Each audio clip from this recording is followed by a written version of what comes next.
የእስራኤሉ ፕሬዝዳንት አይዛክ ሄርዞግ ለይፋዊ የስራ ጉብኝት አዲስ አበባ ገብተዋል። የእስራኤሉ ፕሬዝዳንት አይዛክ ሄርዞግ የአድዋ ድል መታሰቢያንም ጎብኝተዋል። ዝርዝር ዘገባውን እናሻግራችኋለን። ኮሩ የሰላም አማራጭን ባልተቀበሉ ታጣቂዎች ላይ እርምጃን ወሰደ። የባህር በር የአንድ ሀገር መሬት በቀጥታ ከውቅያኖስ ወይንም ከባህር ጋር የሚገናኝበት ዳርቻ ሲሆን አጠቃላይ ዓለም አቀፋዊ ግንኙነቶች የሚከናወኑበት መተላለፊያ ነው። በዚህ ርዕሰ ጉዳይ ዙሪያ ሰፊ ዘገባን ይዘናል። አብራችሁን ከቆያችሁ ታደምጡታላችሁ። ኢትዮጵያ ወታደራዊ ማስፈራሪያን እያደረገች ነው ስትል ኤርትራ በማስታወቂያ ሚኒስትሯ የማነ ገብረ መስቀል በኩል ምላሽን ሰጥታለች። ዝርዝር ሀሳባቸውን አጠናክረን ይዘናል። ከውጭ አሜሪካ ሰው አልባ አውሮፕላኖችን ከጀት አብራሪዎች ጋር አቀናጀች የሚለውን ከውጭ እንዲሁም በአውሮፓ ቻምፒየንስ ሊግ ወደ 16ቱ ለመግባት 4 የመልስ ጨዋታዎች ዛሬ ይካሄዳሉ። ዝርዝሩን ከስፖርት ይዘናል። የካቲት 18 ቀን ዕለተ ረቡዕ። ሰላም ጤና ይስጥልን የተወደዳችሁ የመሃል ሚዲያ አድማጭ ተመልካቾቻችን እንደምንላችኋል። ለዛሬ ለተረቡ ወደ እናንተ የሚደርሰው መሃል ዜናችን ተጀምሯል። በቅድሚያም አበይት ነጥቦችን በማስቀደም ጀምረናል። ከመሸጋገሪያ በኋላ ስንመለስ ወደ ዝርዝሩ የምናልፍ ይሆናል። የደንበኞቹን ፍላጎት ይበልጥ ለማሟላት የሚተጋው ድርጅታችን ዲኤምሲ ሪል ስቴት በለቡ መብራት ኃይል ሂልሳይድ መንደራችን ላይ ከስቱዲዮ እስከ ባለ 4 መኝታ ፔንትሃውስ ቤቶችን እንዲሁም የንግድ ሱቆችን በ10% ቅድመ ክፍያ ከ60% የባንክ ብድር ጋር አቅርበንሎታል። ቀድመው ለሚመጡ 20 ውድ ደንበኞቻችን ብቻ እስከ 35% ቅናሽ የተደረገባቸውን ቤቶች የግሎ ያድርጉ። ለበለጠ መረጃ ከታች ባለው ስልክ ይደውሉልን። ዲኤምሲ ሪል ስቴት ደስታው እዚህ ይጀምራል። በቀዳሚነት ወደምንመለከተው መረጃችን አለፍ። የእስራኤሉ ፕሬዝዳንት አይዛክ ሄርዞግ ለይፋዊ የስራ ጉብኝት አዲስ አበባ ገብተዋል። ፕሬዝዳንቱ ቦሌ ዓለም አቀፍ አውሮፕላን ማረፊያ ሲደርሱ የውጭ ጉዳይ ሚኒስትር ዶክተር ጌዲዮን ጢሞቴዎስ እንዲሁም ሚኒስትር ዴኤታው አምባሳደር ብርሃኑ ጸጋይ አቀባበል አድርገውላቸዋል። ፕሬዝዳንቱ በአዲስ አበባ በሚኖራቸው ቆይታ የሁለቱን ሀገራት ግንኙነትን በሚያጠናክሩ ጉዳዮች ላይ ከመንግስት ከፍተኛ መሪዎች ጋር ውይይት ያደርጋሉ ተብሎ እንደሚጠበቅ የውጭ ጉዳይ ሚኒስትር አስታውቋል። የእስራኤል ፕሬዝዳንት አይዛክ ሄርዞግ የአድዋ ድል መታሰቢያን ጎበኙ። የአዲስ አበባ ከተማ አስተዳደር ከንቲባ አዳነች አቤቤ ለእስራኤል ፕሬዝዳንት አይዛክ ሄርዞግ የመላ ጥቁር ሕዝቦች ኩራት የሆነውን የአድዋ ድል መታሰቢያ ሙዚየምን አስጎብኝተዋል። በጉብኝቱ ወቅት ለሀገር ሉዓላዊነትና ለነጻነት ዋጋ የከፈሉ ጀግኖች ታሪክ ለፕሬዝዳንቱ ተብራርቶላቸዋል። ከንቲባዋ በማህበራዊ ትስስር ገጻቸው ባስተላለፉት መልእክትም ፕሬዝዳንት አይዛክ ሄርዞግ በአድዋ ድል መታሰቢያ ሙዚየም ለነበራቸው ቆይታ ምስጋናን አቅርበዋል። አያይዘውም ፕሬዝዳንቱ በምድረ ቀደምቷ ኢትዮጵያ እንዲሁም በአዲስ አበባ የሚኖራቸው ቆይታ ፍሬያማና ስኬታማ እንዲሆን በራሳቸውና በከተማ አስተዳደሩ ስም መልካም ምኞታቸውን ገልጸውላቸዋል። የጉብኝት በሁለቱ ሀገራት መካከል ያለውን ታሪካዊና ዲፕሎማሲያዊ ግንኙነት ይበልጥ የሚያጠናክር እንደሚሆንም ታምኖበታል። ኮሩ የሰላም አማራጭን ባልተቀበሉ ታጣቂዎች ላይ እርምጃን ወሰደ። የምስራቅ እዝ ኮር በምዕራብ ጎጃም ዞን እየተንቀሳቀሱ የህዝቡን ሰላም ሲያደፈርሱና ጉዳት ሲያደርሱ እንዲሁም ሲዘርፉ በነበሩ ታጣቂዎች ላይ እርምጃ መውሰዱን ገልጿል። በምዕራብ ጎጃም ዞን የግዳጅ ቀጠና ህግ የማስከበር ተልዕኮን እየፈጸመ የሚገኘው የኮሩ ሰራዊት ባደረገው ስምሪት እርምጃ በመውሰድ ታጣቂዎችን ከነመሳሪያቸው መማረክ መቻሉ ነው የተገለጸው።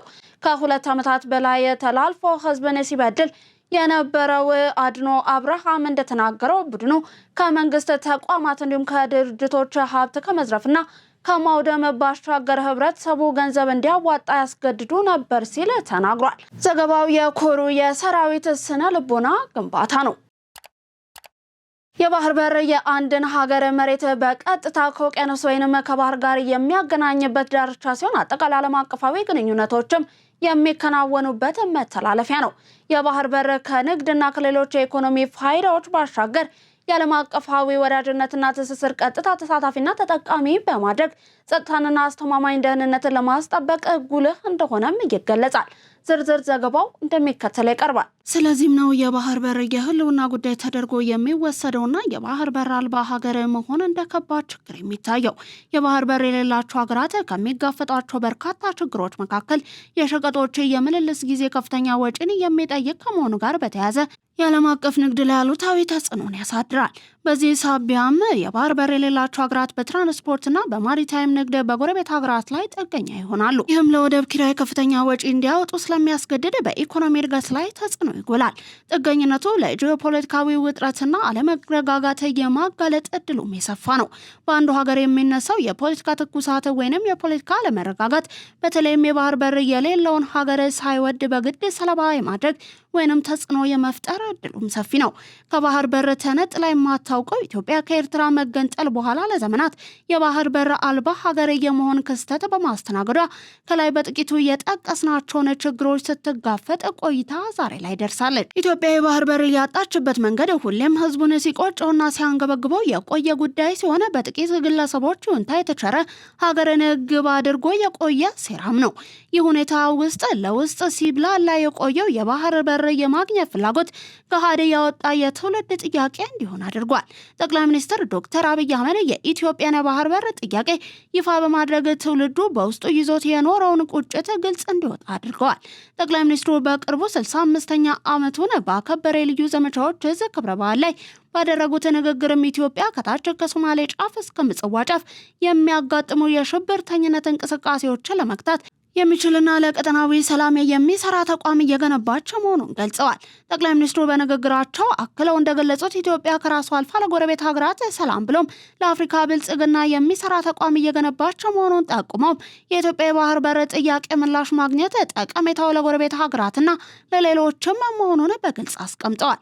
በጉዳዩ ዙሪያ ከኢትዮጵያ ዜና አገልግሎት ጋር ቆይታ ያደረጉት ምሁራን እንደገለጹትም ኢትዮጵያ በዘመናት ታሪኳ ተነጥላ ከማታውቀው የባህር በር ባለቤትነቷ በታሪክ ላለፉት 30 ዓመታት ተገላ መቆየቷ ለጂኦፖለቲካዊ ጂኦ ኢኮኖሚክስ ችግሮች አጋልጧታል። በውጭ ጉዳይ ኢንስቲትዩት የዲፕሎማሲ አሰልጣኝና የውጭ ፖሊሲ ተመራማሪ አምባሳደር ዶክተር ማርቆስ ተክሌ በመንግስትነትና ከባህር በር ሳትነጠል ለዘመናት የኖረች ሀገር በሴራ ፖለቲካ ዝግ ሀገር እንድትሆን መደረጉ የታሪክ ስህተት መሆኑን አንስተዋል።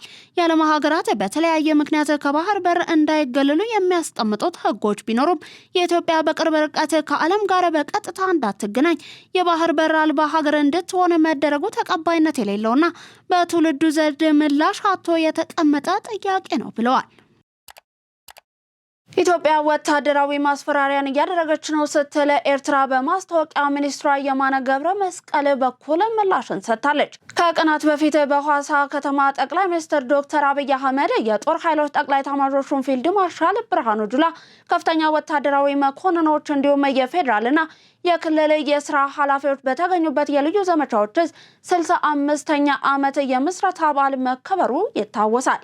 በዕለቱም የከተማና ባህር ውጊያ ልምምድ ትርኢቶች የቀረቡ ሲሆን ጠቅላይ ሚኒስትሩም ንግግርን አድርገዋል። ይህ ወታደራዊ ትርኢትን ተከትሎ አስተያየት የሰጡት የኤርትራ ማስታወቂያ ሚኒስትር አቶ የማነ ገብረ መስቀል ጠቅላይ ሚኒስትር ዶክተር አብይ አህመድ ያደረጉት ንግግር ቀስቃሽ ነው ሲሉ ገልጸው ድርጊቱ የጎረቤቶቿን ሉዓላዊነትና የግዛት አንድነትን በግልጽ መጣስ ነው ብለዋል። አቶ የማነ ጠቅላይ ሚኒስትር ዶክተር አብይ አህመድ ወታደራዊ ልምምዱን ከየብስ ወደ ባህር ማሸጋገራቸውንና ከሶማሊያ እስከ ምጽዋ ወደብ የሚዘልቀውን ቀጠናዊ የባህር ጠረፍ ሰላም እንዲያስከብሩ መናገራቸውን አውስተው ለዚህም የቀይ ባህርን ሰላም የማረጋገጥ ኃላፊነት የባህር ዳርቻ ሀገራት ብቻ ነው ሲሉም ምላሽን ሰጥተዋል።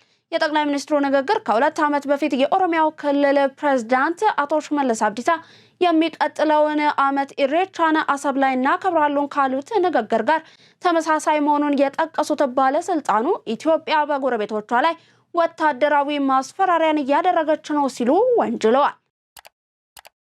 ኢትዮጵያ በዲጂታል ትስስርና በመሰረተ ልማት አስደናቂ ስራዎችን እያከናወነች መሆኑን በኢትዮጵያ የፊንላንድ አምባሳደር ሲኒካ አንቲላ ገለጹ። አምባሳደር ሲኒካ አንቲላ ከኢትዮጵያ ዜና አገልግሎት ጋር ባደረጉት ቆይታ ኢትዮጵያና ፊንላንድ ረጅም ጊዜ ያስቆጠረ ግንኙነት ያላቸው ሀገራት መሆናቸውን ገልጸዋል። ፊንላንድ ከኢትዮጵያ ጋር የትምህርት ዘርፉን ጨምሮ በተለያዩ መስኮች ጠንካራ ልማት ትስስር ትብብር እንዳላትም ተናግረዋል። ኢትዮጵያ በአረንጓዴ አሻራ በአካባቢ ጥበቃ እንዲሁም በዲጂታል ትስስር ረገድ ስኬታማ ስራዎችን እየሰራች መሆኑንም ነው ያወሱት። እንዲሁም በመሰረተ ልማት ግንባታ ያከናወነቻቸው ያሉ ስራዎች የሚደነቁ መሆናቸውንም ነው የጠቀሱት። ፊንላንድ በአካታች ትምህርት እንዲሁም በማህበራዊ አቀፍ የገጠር ውሃ አቅርቦት እንዲሁም የገጠር መሬት ምዝገባን ዲጂታላይዝ የማድረግ ፕሮጀክት ላይ ከኢትዮጵያ ጋር በትብብር እየሰራች እንደምትገኝም ገልጸዋል። አምባሳደሩ አክለውም ከልማት ትብብር ባለፈ የጋራ ተጠቃሚነትን የሚያረጋግጥ የቢዝነስ አጋርነትን በመፍጠር ከኢትዮጵያ ጋር ያለንን ዲፕሎማሲያዊ ትብብር ለማጠናከር ቁርጠኛ ነን ሲሉ ገልጸዋል። ኮሩ የቀጠናውን ሰላምና ደህንነት አስተማማኝና ዘላቂ ለማድረግ በቁርጠኝነት እየሰራ መሆኑ ተገለጸ። በማዕከላዊ ዕዝ የህዳሴ ኮር ሰራዊት በተሰማራበት በምስራቅ ወለጋና አካባቢው ተልዕኮን በላቀ ብቃት እየተወጣ የአካባቢውን ዘላቂ ሰላም ለማረጋገጥ የሚያስችሉ ግዳጆችን ስኬታማ በሆነ መንገድ መፈጸሙን የማዕከላዊ ዕዝ ምክትል አዛዥ ለኦፕሬሽናል ሜጀር ጀነራል አብድሮ ከድር ገልጸዋል። ዝርዝር ዘገባው ተዘጋጅቷል፣ እንደሚከተል ይቀርባል። የሀገራችንን ሰላም በማይሹ የውጭ ጣልቃ ገቦች አይዞባይነት እየታየ ያለው የሰላምን በር የመዝጋት ጭፍን ጉዞ የህዝብን ሰላም ከማወኩ የሀገር ልማት ከማቀጨጩ ሌላ ተማሪዎች ተምረው ነገ ሀገር ተረካቢ መሆን እንዳይችሉ እንቅፋት የሚፈጥር ማህበረሰቡ በሰላም ወጥቶ እንዳይገቡ ስጋት የሚያሳድር አርሶ አደሩ እንዳያመርት የሚያስተጓጉል በሀገር ኢኮኖሚ ላይ ጫና የሚያስከትል መሆኑን ጄኔራል መኮንኑ ለሰራዊቱ ማብራሪያ ሰጥተዋል። በቀጠናው እየተንቀሳቀሱ የሚገኙ የጥፋት ኃይሎችን ለማጥፋት ከዞን ከወረዳና ከቀበሌ ጸጥታ አካላት ጋር ተቀናጅቶ በጋራ መስራት ሂደቱ ተጠናክሮ መቀጠል እንዳለበትም ጠቁመዋል።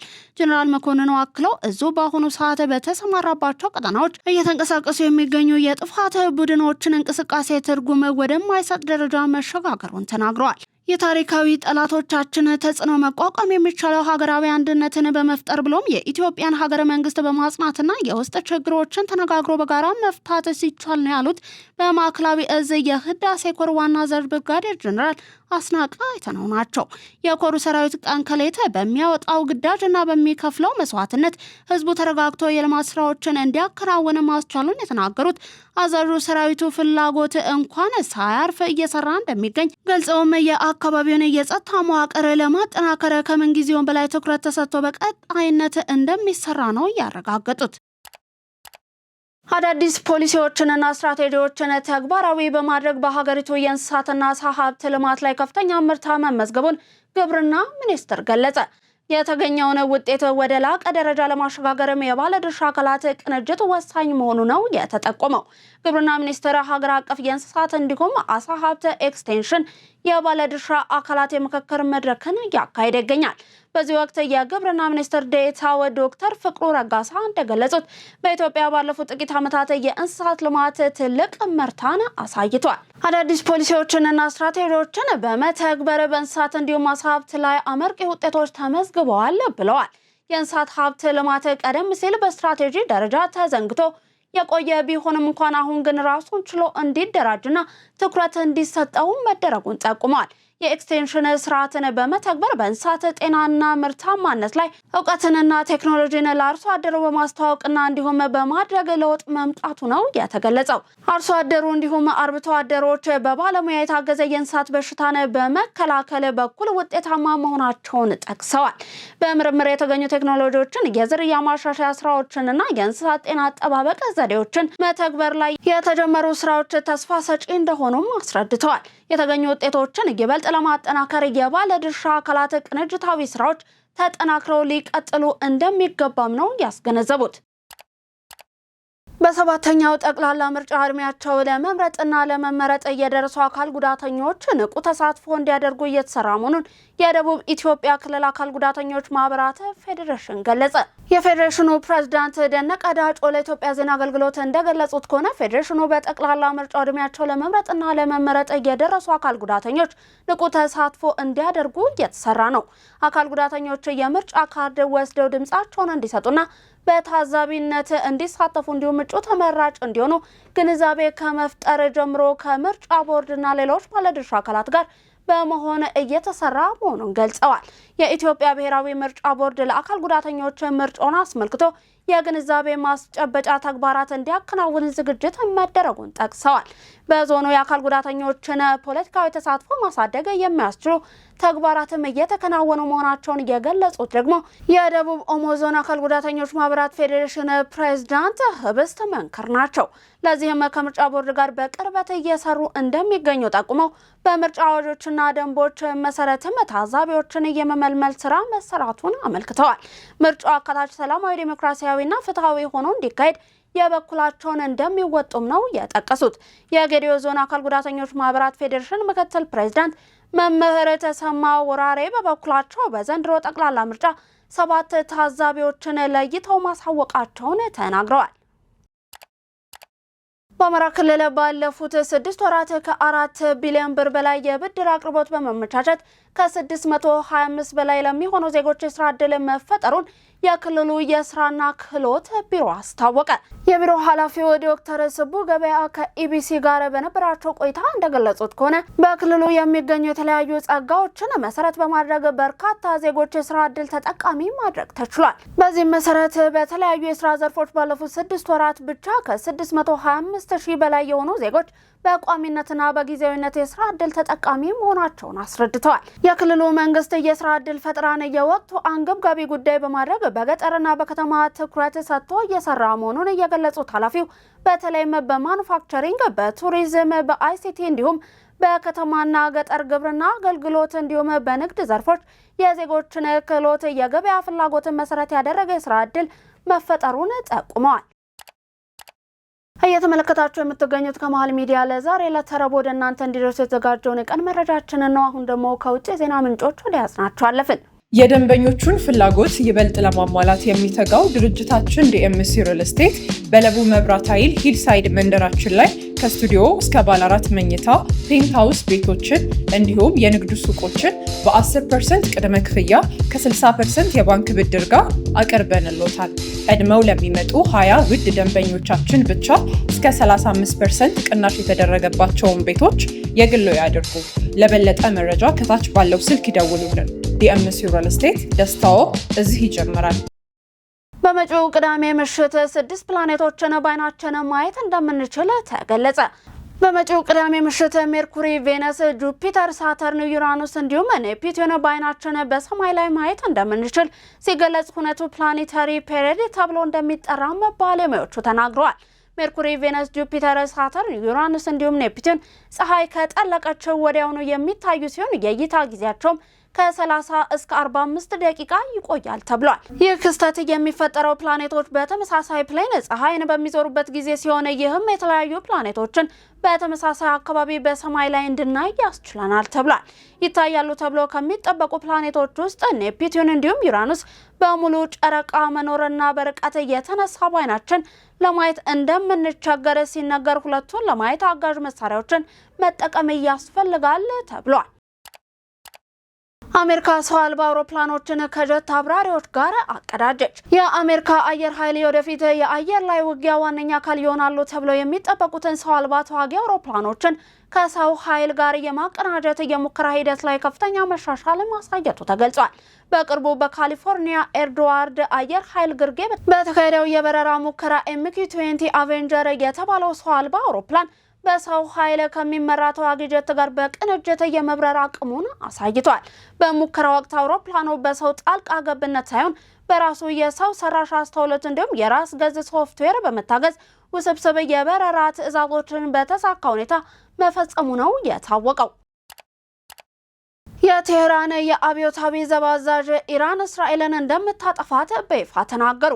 አዛዡ ይህንን የዛቻ ቃል የተናገሩት እንደ አውሮፓውያን አቆጣጠር በ1982 በሊባኖስ በደረሰበት ጥቃት የጠፋውን የቀድሞ የአብዮታዊ ዘብ አዛዥ አህመድ ሞተቫዚያልን ውርስ በመጥቀስ ነው። የቴህራን የአብዮታዊ ዘብ አዛዥ ሐሰን ዛዴ ሲናገሩ የሀጂ አህመድ ሞተቫዚያልን ምኞት የሆነው እስራኤል ትጠፋ ዘንድ እውን እንደሚሆን ቃል እንገባለን ብለዋል። አህመድ ሞተቫዚያን ማን ነው? በኢራን ታሪክ ውስጥ ትልቅ ስም ያለውና በ1982 በሊባኖስ የእርስ በርስ ጦርነት ወቅት ከቤይሩት አቅራቢያ በክርስቲያን ሚሊሻዎች ታግቶ የጠፋ አዛዥ ነው ተብሏል። ኢራን እስካሁን ድረስ በህይወት ሊኖር ይችላል ወይንም በእስራኤል እጅ ወድቋል የሚል እምነት ቢኖራትም እስራኤል ግን በዚህ ጉዳይ ላይ ያላትን ተሳትፎ ክዳለች። በመጨረሻም ዜና ስፖርት። በአውሮፓ ሻምፒየንስ ሊግ ወደ 16ቱ ለመግባት 4 የመልስ ጨዋታዎች ዛሬ ይደረጋሉ። በመልስ ጨዋታዎች ቤኔፊካ በመጀመሪያው ዙር በ1-0 ያሸነፈው ሪያል ማድሪድ በቤርናቦ ምሽት 5 ሰዓት ላይ የመልሱን ጨዋታ ያደርጋል። በተመሳሳይ ሰዓት ሞናኮን ከሜዳ ውጪ 3-2 ያሸነፈው ፒኤስጂ የመልሱን ጨዋታ በሜዳውና በደጋፊ ፊት ሲያካሄድ በጋላንታ ላይ የ5-2 ሽንፈት የገጠመው ጁቬንቱስ ውጤቱ ለመቀየር በሜዳው ብርቱ ፉክክር ይጠብቀዋል። ከዚህ ቀደም ብሎ ደግሞ ምሽቱ 2:45 ላይ በመጀመሪያ ዙር ጨዋታ በዶርትመንድ የ2-0 ሽንፈት የገጠመው አትላንታ በሜዳውና በደጋፊ ፊት ወደ 16 ውስጥ ለመቀላቀል ይጫወታል። ትናንት ምሽት በተደረጉ የአውሮፓ ሻምፒየንስ ሊግ የመልስ ጨዋታዎች 4 ቡድኖች ወደ 16ቱ መቀላቀላቸውን አረጋግጠዋል። በዚህም ባየር ሊቨርኩሰን ኦሎምፒያኮስን 2-0፣ ቦዶ ግሊምት ኢንተር ሚላንን 5-2፣ ኒውካስል ዩናይትድ ካራባን 9-3 እንዲሁም አትሌቲኮ ማድሪድ ክለብ ብሩዥን 7-4 በሆነ ድምር ውጤት በማሸነፍ ወደ 16ቱ የተቀላቀሉ ክለቦች ሆነዋል። መሀል ሚዲያን ምርጫችሁ አድርጋችሁ ስትመለከቱን ስለነበር እጅግ እናመሰግናለን። ውድ ተመልካቾቻችን ዜናዎቻችንን እንዲሁም ሌሎች ይዘቶቻችንን ከዩቲዩብ ባለፈ በፌስቡክ፣ በቴሌግራም እንዲሁም በቲክቶክ ገጾቻችን ፎሎ፣ ላይክ፣ ሼር እያደረጋችሁ መመልከት ትችላላችሁ። ቀሪ የመሀል ሚዲያ ፕሮግራሞች ይቀጥላሉ። በእኔ ቦታ በቃው። ሰናይ ቀን ተመኘ።